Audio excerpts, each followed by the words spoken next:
Joaquim Pacula, a 25-year-old undocumented Mozambican national and self-admitted illegal miner, stands accused as the triggerman in the brazen daylight assassination of Warwick DJ Warras stock in Johannesburg's CBD in 2025.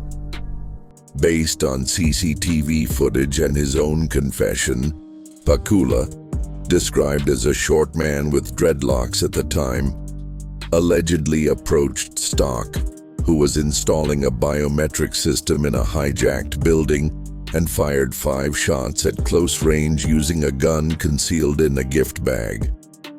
The motive stemmed from Stock's vocal activism against organized crime, including hijacked properties and illegal mining syndicates, which reportedly interfered with extortion rackets. Pacula claimed he was hired by Victor Majola, a Soweto taxi boss already in custody, as part of a 25,000 rand contract, though he only received 7,000 rand, highlighting potential exploitation within criminal networks. Post-shooting, Pacula exhibited calculated but amateurish evasion tactics. He cut off his distinctive dreadlocks to alter his appearance, a common ploy to evade identification, and returned to the scene shortly after, disguised in overalls, to confirm Stock's death, a risky move that speaks to either overconfidence or inexperience. 2 days later, he fled to Mozambique, where he consulted a traditional healer who assured him police wouldn't find him.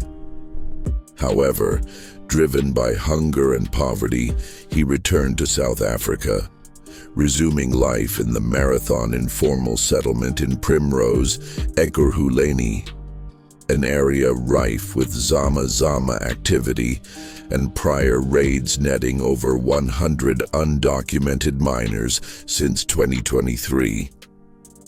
This led to his arrest January this year during a crime intelligence operation.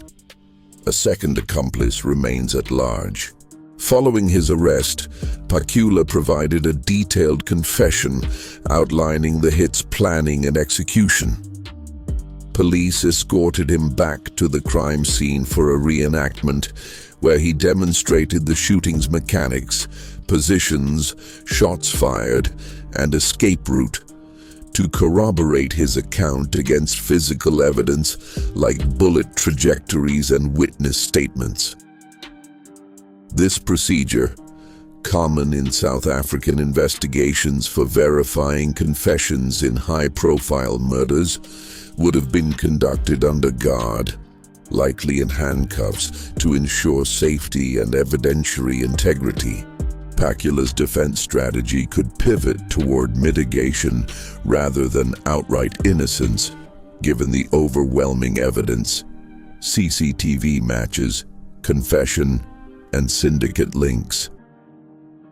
Lawyers might pursue a plea bargain, offering full cooperation, for example, testifying against Majola or the fugitive accomplice in exchange for reduced charges or a lighter sentence, potentially dropping conspiracy to focus on manslaughter if they argue diminished intent.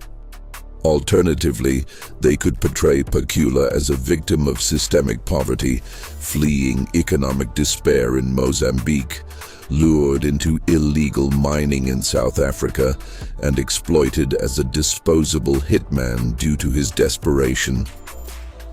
His background as a Zama showcases his vulnerability to criminal recruitment, where low-level operators are often coerced with promises of quick cash. However, this narrative has limits. While not innocent, his choice of casual attire, green t-shirt, blue floral shorts, sandals, during the hit suggests novice status, lacking the discretion of seasoned assassins. Desperation for the 7,000 rand payout likely drove him, though prior involvement in violent crimes can't be ruled out given Zama turf wars. If experienced, the floral outfit and return to the scene indicate sloppiness under pressure. Ultimately, Pacula's case exemplifies how poverty-fueled migration intersects with South Africa's underground crime economy, turning desperate, greedy, or illegal miners into pawns.